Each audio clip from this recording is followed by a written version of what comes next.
At the house, there were several family members saying goodbyes, with the inseparable crying that always goes along with painful separations. Most of the adults knew it would be years, if ever, that we would see each other again. For us kids, this was a time when we were sort of out of it, almost in a daze. My brother Leo, with his legs and feet almost rotten by now, was sitting and waiting for the moment when we had to leave.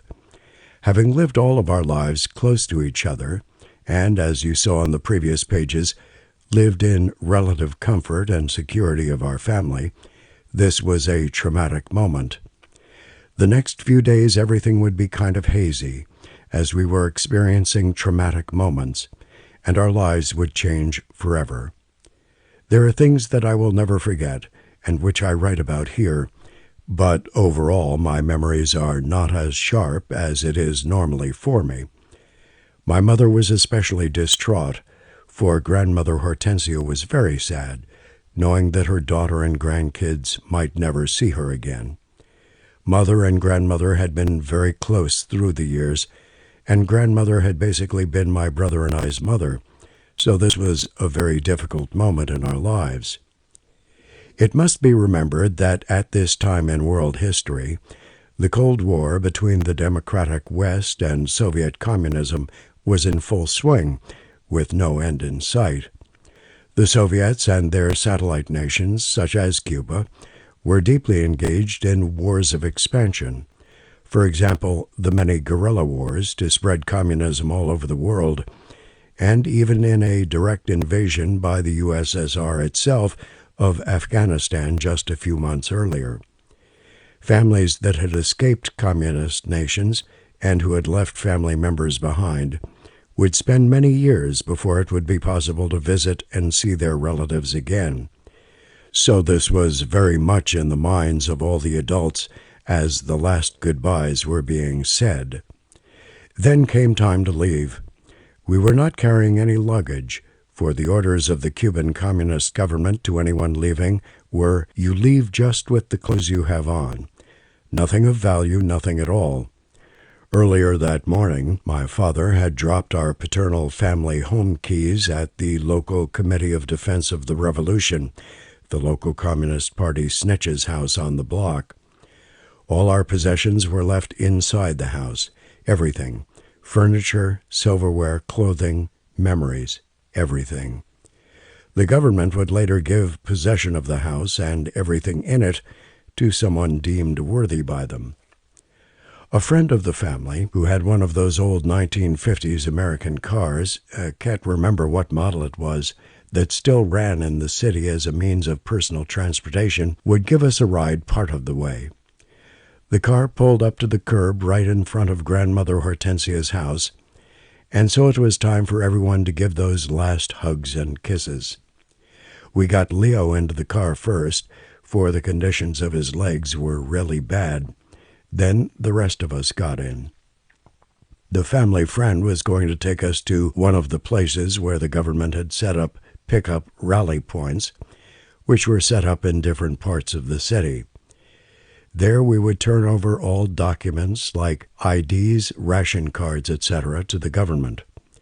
Following that, we would board government buses, which would then take us to Mariel Harbor, approximately 60 kilometers, about 38 miles, west of La Habana. As I got in the car in the back seat, I looked one last time out the windows at my grandmother and the other family members that were gathered to say goodbye, not knowing that it would be the last time I would ever see her alive. And as the car began to pull away from our home, all of a sudden I remember having a deep feeling of sadness. Little did I know what lay ahead for us. During this whole period of time in the city, there had been a lot of spontaneous people demonstrations against the gusanos, a derogatory name given by the communists to people like us who were leaving, and which literally means worms. These mobs, which in a totalitarian system have the blessings and even the support of the government, would gather and attack people like us by throwing eggs, etc. In several instances, things had gotten violent, and some people who were leaving were brutally beaten by the mobs. This was especially true for those arriving in normally scheduled city buses to those rally points the communist government had set up to pick up people. But our hope was to be less conspicuous as possible, and thanks to this friend of the family giving us a ride in his personal car, to arrive at the rally point out of sight and the glare of attention of these mobs. We hoped to slide by these people and get into the government buses leaving for the port of Mariel undisturbed as much as possible. The ride in the car to the drop-off point was quiet, with very little small talk, each person deep in his or her thoughts. As we got close to the government rally point, Dad asked our family friend to drop us off about a half a block away so we could then walk like casual people to the pickup area. And since we were not carrying any luggage, we could look just like a family who'd come over to see what was happening. Dad picked up my brother in his arms, and all of us started walking slowly toward the rally point. The harassing mobs were in full swing, screaming obscenities and acting aggressively toward the lines of people waiting to get into the buses leaving for the port of Mariel and the boats. Then, luck had it that a new bus full of people from the city arrived at that moment. As the harassing mobs shifted their attention from the people in the lines to the newly arriving city bus, we sped up and made our way into the area where the lines of Exodus people were waiting to board the buses to the port of Mariel. After waiting in line for a little bit, we then got to the front of the line, where we had to surrender all our Cuban documentations, including all of our carnet de identidad, plus all the paperwork, American visas, Cuban passports, and plane tickets we had. All the things Dad had paid for with his inheritance money from grandfather. Then they let us on the bus. I remember the bus was a typical Soviet-made bus of those years. The ride was in the countryside west of the La Habana, with the sun now beginning to set as it does in the afternoon. It was really crowded, with many people standing. Memories of our arrival at a place called El Mosquito, near the port of Mariel, is even fuzzier. I remember that they put us in a large wooden building, which was sort of a large storage facility of some sort with a tin roof. The building was long and had an open center section with sectional areas, or pens, like where you put livestock to the sides of the long center area. On one side of the building, the side toward which we were led, were many families, women, their kids, their husbands, grandmothers and grandfathers, all grouped almost like in a concentration camp. The only places anyone could sit down were on the floor and or on some long and narrow benches made out of wood, which were about 6 feet long, but only a foot wide. On the other side, the additional areas across from us were enclosed in chain-link fences with locked access doors and guarded by armed guards. Inside these pens were all kinds of questionable characters, many that anyone could tell were very tough individuals. It is well known that the communist dictatorship emptied a lot of jails in the island, and this was the first place they were brought to after leaving the jails. I do remember my mother was worried about having those people so close to us, and it would not help matters that we would spend the entire night in that place.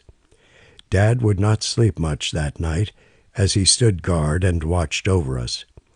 We slept sitting on the benches, bended over and resting our heads on Mom's legs. That was our night at El Mosquito. Early in the morning the next day, Cuban military officers came into the building and began to select groups of families to follow them to the boats. They would pick a few families and then follow them with a large amount of the prisoners from the enclosed sectional areas. We boarded our boat about 7:30 in the morning, and the boat departed at about 8 o'clock a.m. We left Mariel on a trawler-type fishing boat early in the morning of the month of May 1980, around 8 o'clock, as part of the flotilla of the day, returning to the United States, overloaded with more people than what the boat could carry. A typical shrimp boat has a crew of just a few people, yet the boat we were in had over 150 persons on board. The reason for that was that the Cuban tyranny forced the boat captains to take more people than what they should have had. They also decided on what kind of makeup the group of people was going to be. In most cases, the group of people would be a few families, augmented by a bunch of single men and or ex-prisoners and or undesirables, as the tyranny was calling them, such as homosexuals, etc.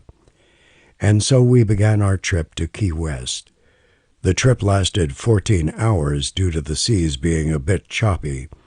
In addition, the trawler we were on was also towing a broken small American yacht that was part of the Boatlift flotilla, but that had broken down in Cuban waters and could not make it back on its own to America. The faster boats that had left the port of Mariel with us in the flotilla formation had gone full speed as soon as they hit open waters, and left us alone, towing the broken small yacht and struggling in the heavy seas. On our boat, the captain had most of the women and children inside the captain's control room, and the rest of us, including my father and I, both were outside on the deck on the port side, aft end of the boat. Because, as I said, we were all the way in the back of the boat, on the port side, left side, and as the trawler galloped on the big waves up and down, I got really seasick. From the beginning of the trip all the way to the end of it, yes, the entire 14 hours. I was bent over the side of the boat, vomiting. My father, seasick himself, was holding me by the belt I had on, the shorts I was wearing at the time. He slipped his hand between my belt and my shorts and held me that way tightly while I was bent over the side vomiting. He was afraid that I was going to go over the side at any minute, but he could not pull me back into the boat, for I could not stop vomiting, and otherwise I would have spilled the insides of my stomach over everyone in the cramped deck. During the middle of the voyage, and in between my vomit attacks, I do remember getting glimpses of American Coast Guard ships. A couple of times, the Coast Guard ships came close to us to see how we were doing, and I guess after seeing we were okay, and that we could continue on, would peel off and go check on other vessels. It was the first time for me seeing American things, anything American for real, and to me, they seemed like guardian angels watching over us. But then the exaltation would be over, and I would bend down again over the side of the trawler and resume my stomach ordeal. My father held on to me all the 14 hours as I bent over the side of that boat, me taking breaks now and then to drink some water, and then bending over the side again to continue vomiting. At the end of the trip, I didn't even have stomach acid left to throw up. All I was doing was dry heaves. We arrived in Key West past 10 o'clock at night, and upon our boat's arrival at the pier we had been directed to dock in by the U.S. Coast Guard, we were greeted by the American military and Red Cross, who were waiting on the pier as the overloaded boats came in. Upon seeing the men in green camouflage uniforms and speaking Spanish, Mom got hysterical, for she thought that somehow the Cuban tyranny had turned the boat around and that we were back in Cuba. Her fear was that they were going to round us all up and kill us in some secret location, like the tyranny has been known to do. She was almost hysterical and delusional, given the almost total ignorance of how life is and things were here in the United States, plus the many bad experiences we'd had with the Cuban tyranny. Her fears were understandable. What she didn't know is that among the many soldiers and Marines the U.S. military had deployed in the Mariel operation in Key West, the American military had also stationed Spanish-speaking soldiers on the docks, to help the new arrivals disembark and proceed to the buses to Miami as smoothly as possible. And so, of course, some of those soldiers were Hispanics, and perhaps a few of them Cuban Americans as well. But in her head, the whole thing was one big communist trick, and for a while she didn't want to get off the boat. Finally, Dad, who had left me laying down on the deck of the boat so he could go and check on Mom and Grandmother and my brother, convinced her that things were okay, and that we were indeed in the United States. And so we had arrived to liberty at last. Dad left Mom, Grandmother, and my mother, for Mom took care of helping Grandmother and my brother get off the boat, and he returned to the rear of the vessel where I was to help me disembark. Since I was so weak that it was impossible for me even to stand up, he picked me up in his arms and took me off the boat. We were then checked quickly by the Red Cross to see if we were okay, and after giving us the all clear to proceed, we were directed to board Greyhound buses that would take us to Miami and the Orange Bowl Stadium for temporary housing.